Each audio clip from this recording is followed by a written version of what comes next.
Sir, Devendra Fadnavis जी को Mumbai high court के Nagpur bench से नोटिस दिया, समन दिया गया है। वो हाँ जी। समन किस लिए दिया गया है, क्या है मामला? देखिए, जो याचिकाकर्ता प्रफुल्ल गुडगे पाटिल हैं, वो 2024 का जो विधानसभा इलेक्शन था, वो इलेक्शन वो देवेंद्र फडणवीस जी के खिलाफ नागपुर साउथ वेस्ट जो कॉन्स्टिट्यूंसी है वहाँ से लड़े थे।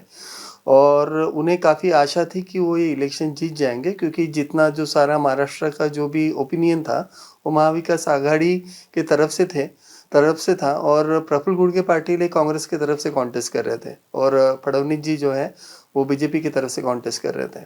लेकिन जो इलेक्शन का जो दिन था, उस दिन जिस तरीके की ईवीएम में धांधलियाँ हुई, या जिस तरीके से जो है EVM without notification by the election commission of India उपयोग में लाई गई, और जिस तरीके से 6 बजे के बाद जो वोटिंग का परसेंटेज बढ़ा, इन सारी चीज़ों से आहत होकर प्रफुल्ल गुडगे पाटिल जी ने जो है चुनाव याचिका जो है Mumbai high court Nagpur bench के समक्ष दायर की। वो याचिका आज माननीय न्यायमूर्ति श्री प्रवीण पाटिल जी इनके सामने लगी थी, और सारी सुनवाई हो जाने के बाद प्रवीण पाटिल जी जो हमारे न्यायमूर्ति हैं, उन्होंने जो है देवेंद्र फडणवीस जी को समन्स इशू किया है इस केस में।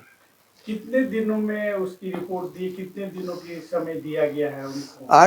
8 मई 2025 को अगली सुनवाई की तारीख रखी हुई है, और 8 मई 2025 तक वो सम्मन जो है उनके ऊपर सर्विस होकर उनको जो है कोर्ट में, वो या तो उनके वकील के माध्यम से उन्हें जो है कोर्ट के सामने हाजिर होना पड़ेगा। क्या इसमें सीसीटीवी फुटेज, वीवीपैट, इन तमाम चीजों की भी कांग्रेस के लोगों ने मांग की थी, क्या इसका भी जिक्र है? एक्चुअली इस पिटीशन का जो मेन मुद्दा है वो ईवीएम को लेके है, वीवीपैट को लेके है, और जो जिस तरीके की पूरी धांधली हुई है ईवीएम मशीन के माध्यम से और वोटर्स के नाम काट के, उस संबंध में ये सारी याचिकाएं हैं। सिर्फ यही याचिकाएं नहीं, तो बाकी और 14 याचिकाएं हैं जिसमें मैं उनका वकील हूँ। जो सारे जो महाविकास आघाड़ी के, कांग्रेस के, राष्ट्रवादी कांग्रेस के और उसी के साथ शिवसेना उभाटा के जो भी कैंडिडेट है उनका मैं वकील हूँ। तो इन्होंने ये पिटीशन दायर करने के पहले जितने भी सारे कैंडिडेट थे प्रफुल्ल गुडगे पाटिल के साथ उन सभी ने जो है इलेक्शन कमीशन ऑफ इंडिया को खत बाकायदा रिप्रेजेंटेशन देकर ये जो सीसीटीवी फुटेज, उनके कॉन्स्टिट्यूंसी की सीसीटीवी फुटेजेस और सारा जो इलेक्शन का रिकॉर्ड है वो मांगा था। लेकिन अभी तक उनके तरफ से कोई जवाब नहीं आया। अभी उन्होंने एक 4-5 दिन पहले उनको और फिर से रिमाइंडर लेटर दिया, लेकिन उसका भी कोई जवाब नहीं आया।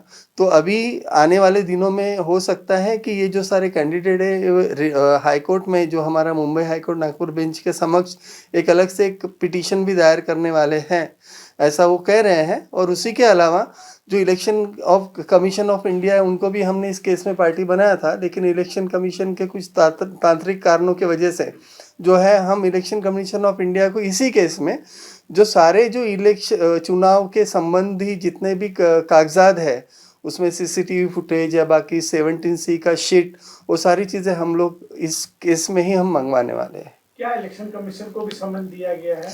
इलेक्शन कमीशन को सम्मन्स देने के संबंध में जो ज्योति बसु जी का जो जजमेंट है इलेक्शन के संबंध में, उसमें कहा गया है कि जो कैंडिडेट है वो सिर्फ जीते हुए कैंडिडेट को, या तो जो बाकी कैंडिडेट्स है जो इलेक्शन लड़ चुके हैं, उन्हीं को पार्टी बना सकता है। तो उसके तहत हमने ऐसा सोचा कि अभी फिलहाल हम इलेक्शन कमीशन को पार्टी नहीं बनाते या उनको डिलीट कर देते हैं, और उसके बाद जब समन्स सर्व हो जाएगा सारे रिस्पोंडेंट्स पे, तो हम तब अलग से एप्लीकेशन करने वाले हैं कि इलेक्शन कमीशन ऑफ इंडिया जो चुनाव से संबंधित जितने भी कागजात है वो कोर्ट के सामने प्रस्तुत करे। एक आखिरी सवाल सर, क्या उनकी विधायकी रद्द करने की मांग की गई है, चुनाव रद्द करने की मांग की गई है? हमने चुनाव और साथ ही में उनकी विधायकी दोनों हमने रद्द करने की मांग इस पिटीशन में की है। लेकिन उसके अलावा हम ऐसा नहीं कह रहे हैं कि आप हमें जीतने का सर्टिफिकेट दो। हम जीते हैं इस तरीके का सर्टिफिकेट हमने मांगा नहीं है। हमारा जो मेन फोकस है वो सारी ईवीएम के धांधली और जो जिस तरीके से वोटर लिस्ट में धांधली हुआ है उससे संबंधित है।